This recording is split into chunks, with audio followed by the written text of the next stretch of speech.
శంకు చెట్టు అని ఉంటుంది. ఆ శంకు చెట్టు లక్ష్మీదేవికి ఇష్టం, విష్ణుమూర్తికి ఇష్టం, పరమేశ్వరుడికి ఇష్టం, నవగ్రహాల్లో శని భగవానుడికి ఇష్టం.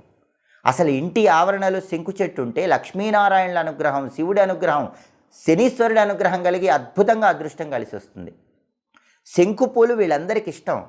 అందుకే 5 సోమవారాలు శంకు పూలతో శివుడిని పూజించి పూజ పూర్తయ్యాక ఆ శంకు పూలు పారే నీళ్ళల్లో వదిలిపెడితే మీకు ఆర్థికంగా బ్రహ్మాండంగా కలిసి వస్తుంది.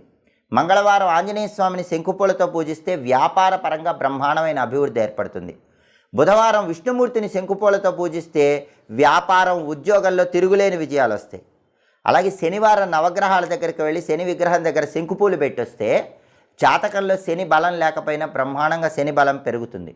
కాబట్టి శంకుపూలకు అంత శక్తి ఉంటుంది. శంకు చెట్టుకి అంతటి ప్రత్యేకత ఉంది. ఇంటి ఆవరణలో శంకు చెట్టు పెంచిన, శంకుపూలతో పూజ చేసిన అద్భుతమైన విజయాలు సిద్ధింపజేసుకోవచ్చు. ఇలా